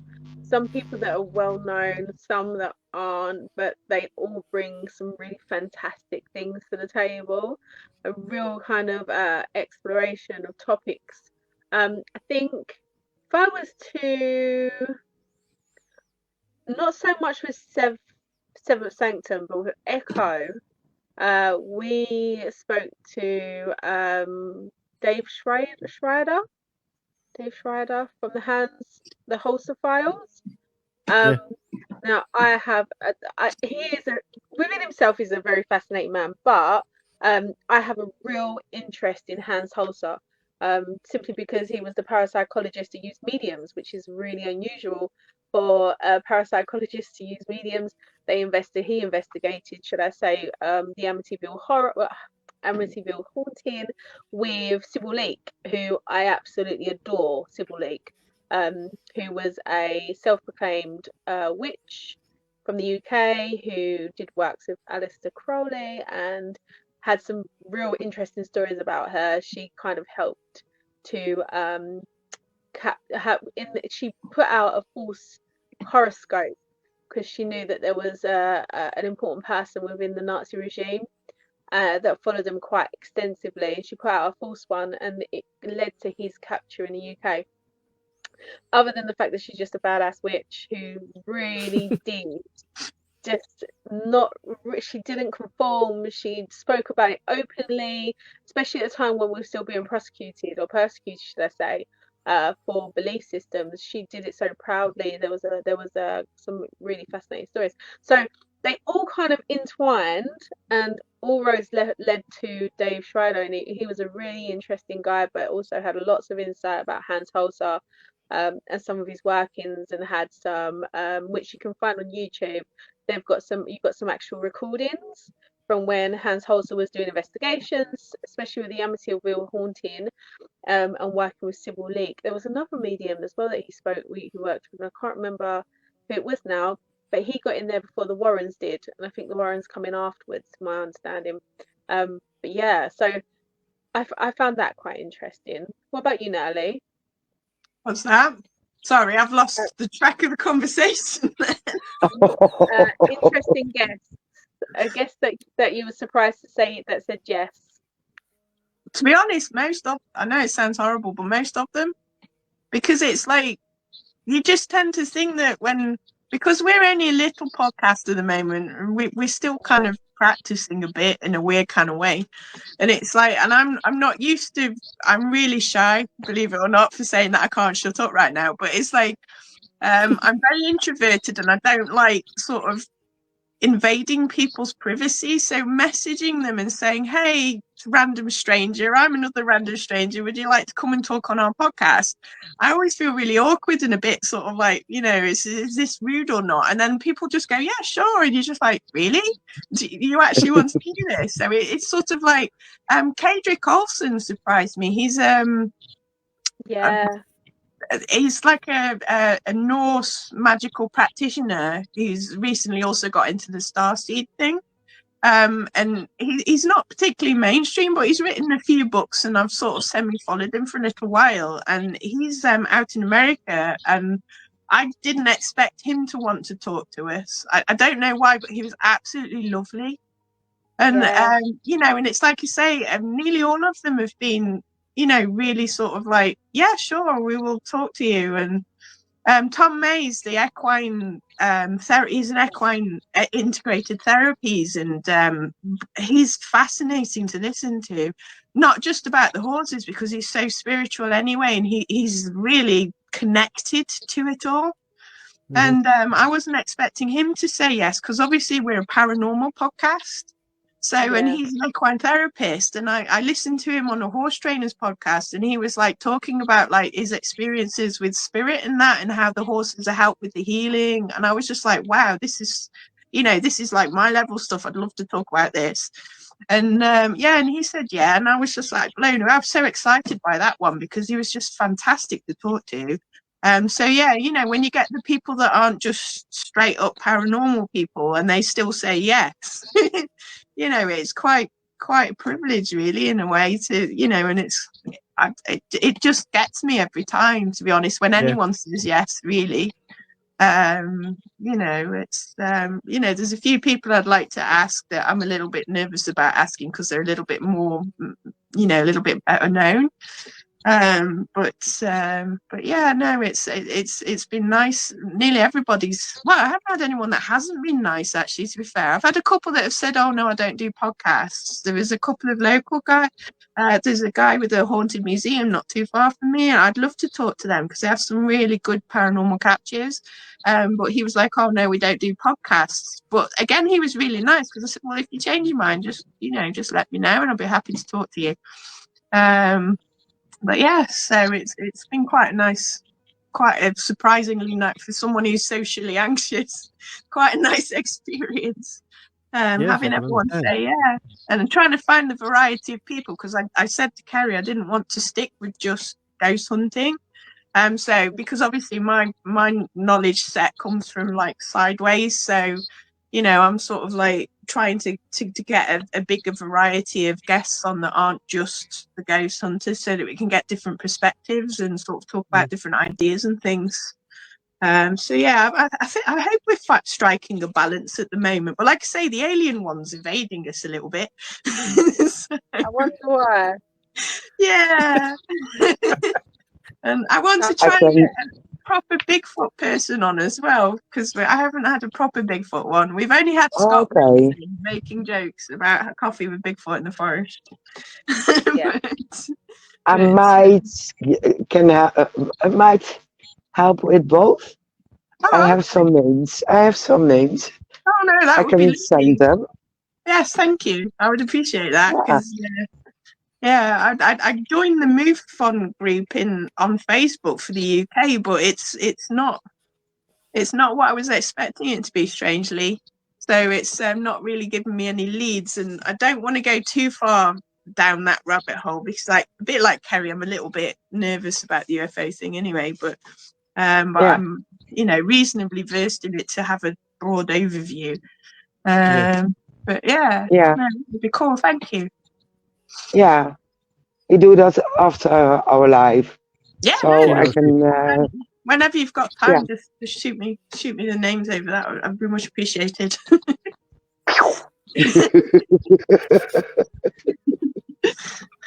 Not literally. That's messy. Don't shoot me literally, obviously. It gets messy. Don't do it. Love it. Oh my goodness.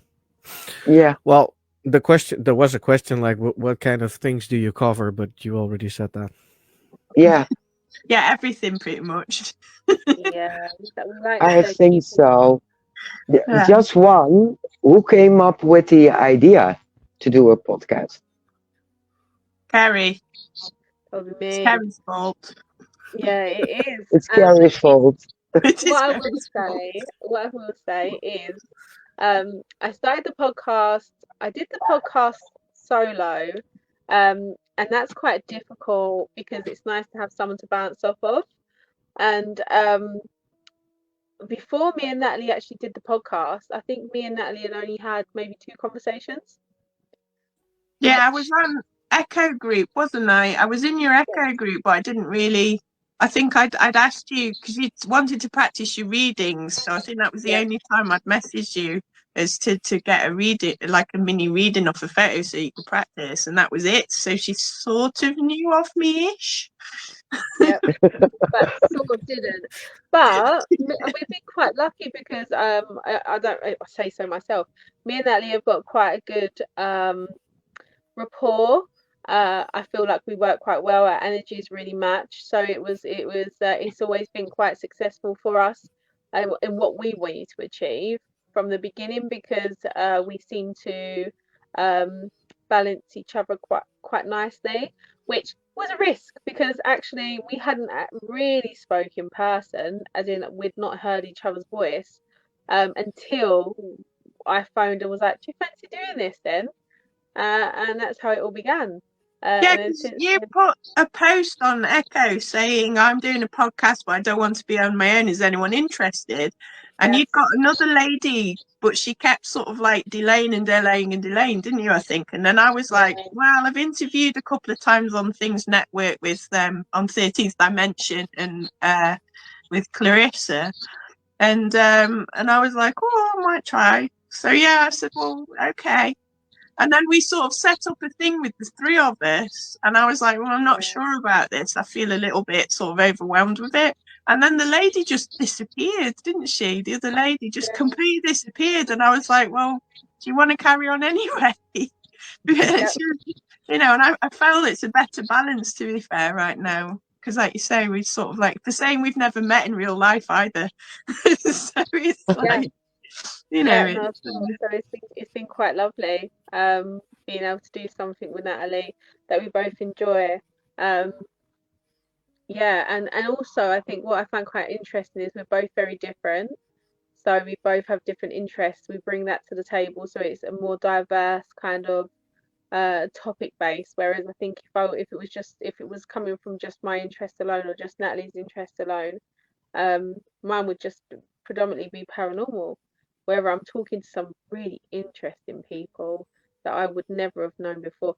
There was one guy, I mean, obviously everyone we speak to is really interesting, but there was one particular person that I can think of that Natalie introduced us to, and he was Scottish, and he did a lot about folklore. His name was Scott. Yeah, Kayaks Herbarium, I think it is name. Scott Richardson Reed. That was his name. With Kayaks Herbarium. Yeah. Yeah. If you're interested in folklore, Scottish folklore, he is a font of knowledge. I really do recommend interviewing him because he was not only was he very, very easy to interview, it just was very natural. His knowledge is astounding. He's also very humorous. I think he recommended the film the Aubergines from Mars or something, was it? Or the avocados from Mars. I don't know. Very strange, but was interesting though. It was one of those B movies. I don't know. It was sort of like Avocado Wild Women from Outer Space or something crazy like that. I can't remember what it was off the top of my head. But I love that. Those are the nicest ones. Yeah. And easiest to talk about. I do have to admit, the first time you interviewed us, so the roles were diverse. Yeah. I actually liked it a lot. You can see and feel the balance in the questions and the talking to each other, and I was like, I like this. Yep. Oh, thank you. This is a good one. That was good because I was a bit of a fangirl of yours because of Raven's paranormal review. So it's like, because I find it funny. So I was just like, we're gonna interview Shade and Mary. And I had no clue. I'm excited in a roundabout weird kind of way. I still have to continue on again because I keep forgetting to do them because I'm too busy with the podcast now. Every time I want to make a video, I'm like, oh fuck, I got short of time again. Shit. Yeah. I'll start sending you messages. It's like, when's the next one coming out? I'm ordering one. I will. I'll keep reminding you. Yes, boss. Sorry, boss. I put sad emojis. I was like, I haven't seen any Ravens Paranormal Review for a while. Cry, cry, cry.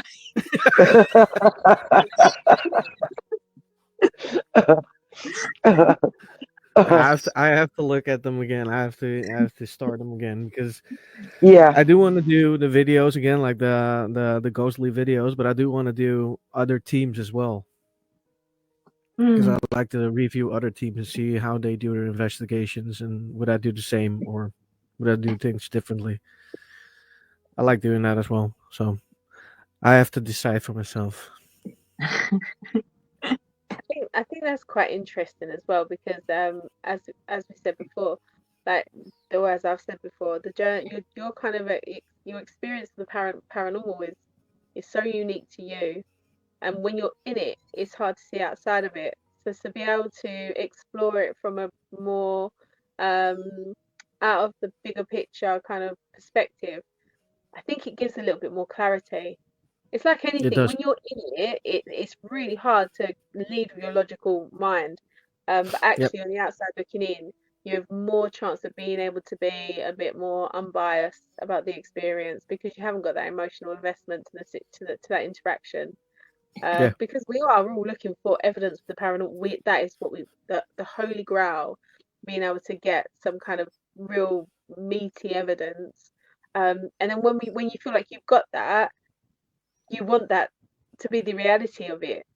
So sometimes it can be a bit hard to be able to take a step back and look at it in a more kind of rational, logical way. So having someone from the outside looking in, being able to apply that gives the opportunity for better perspective, I feel anyway. Yeah, it does. Yeah, 'cause from Definitely my does. own point of view, I was like, I was never looking for evidence because I'd got enough of it.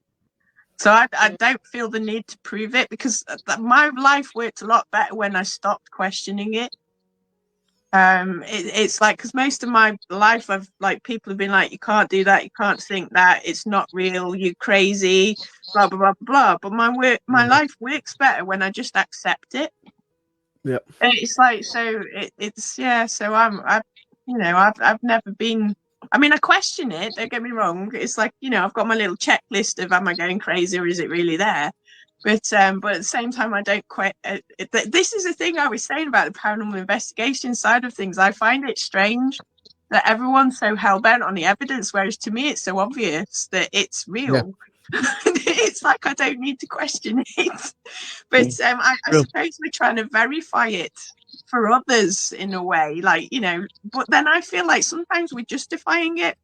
It's like, it's like you will never ever persuade a skeptic. So it's like, but then it's nice to do it for each other and say, like with Kerry's photo, it's like, oh, we've got this photo, and you're like, wow, that's amazing.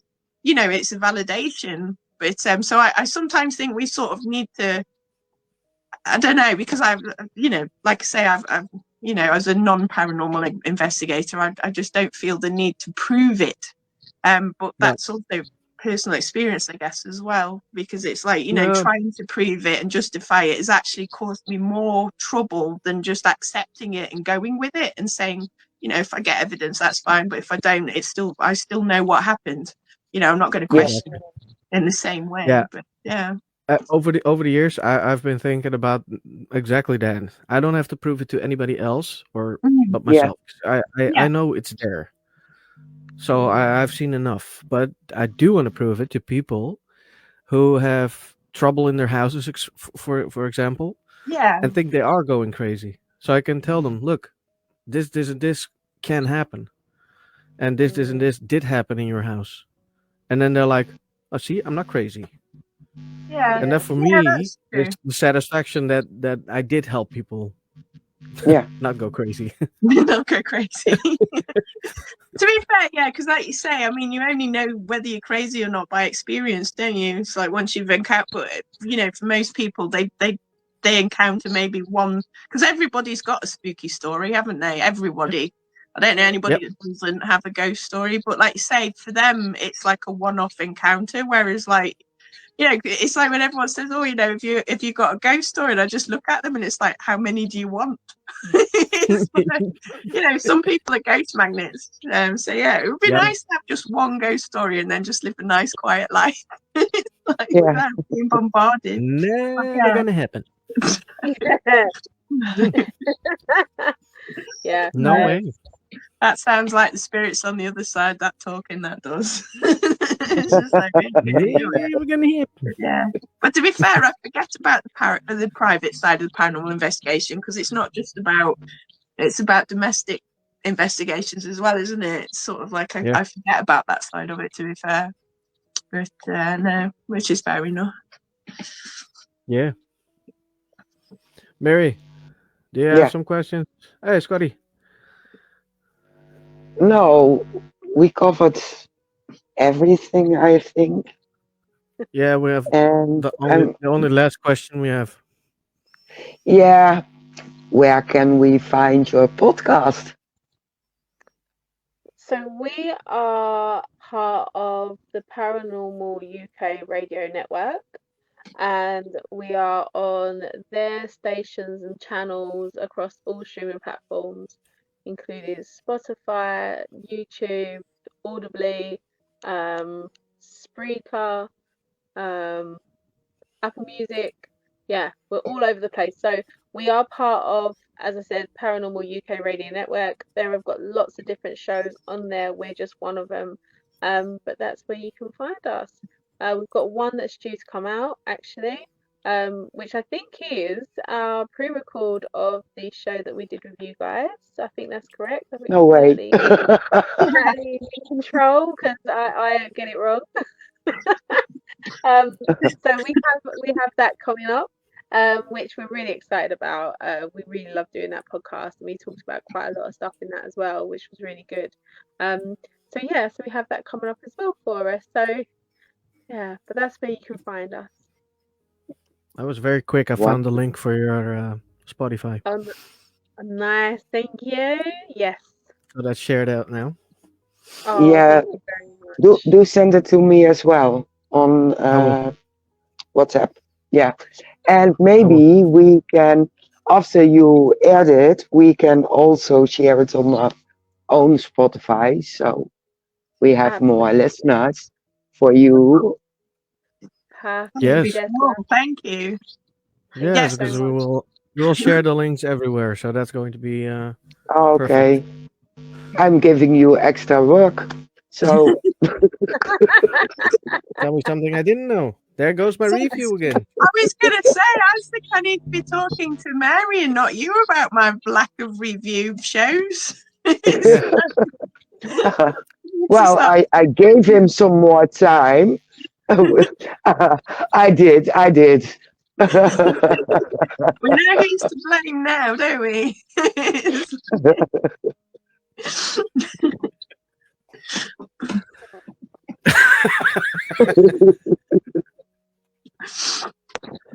No. It will be fine. It will work out some way, somewhere, sometime.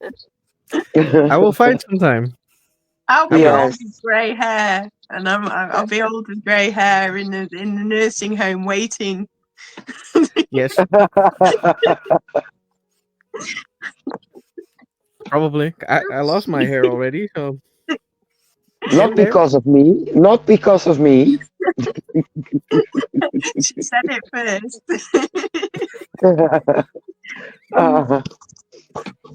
No, it's not.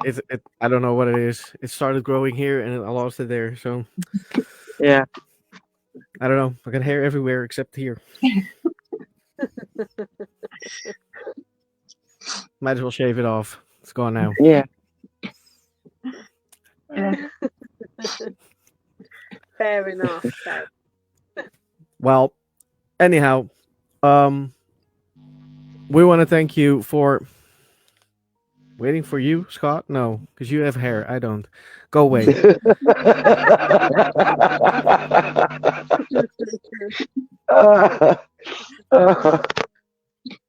No, I love you, Scott. Anyway, we want to thank you, you two, for being on our show. So we reversed the roles. No worries, pleasure, absolute pleasure.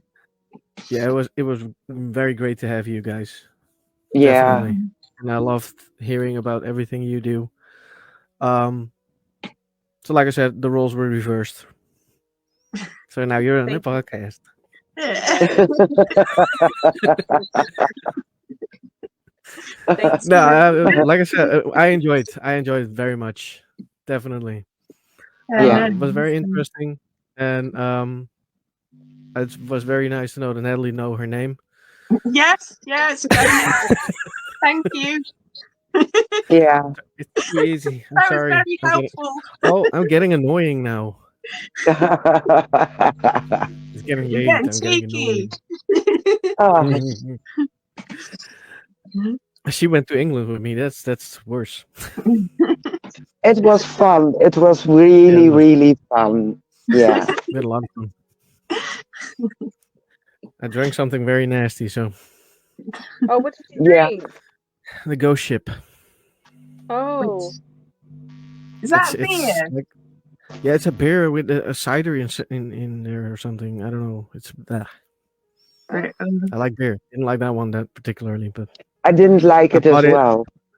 I bought it, so I had to drink it. But Is that we used to have a drink called I think it was Snake Bite when I was younger, and I think that was beer and cider with blackcurrant in it, and I think they banned the combination after a while because it was so lethal. It's like, so it wouldn't Okay. surprise me. probably because it tasted good.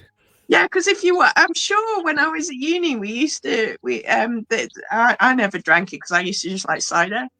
But yeah, I'm sure after a while you used to have to buy the drink separately because they wouldn't combine it for you because I don't know if it was banned or the combination or whether it was just so potent.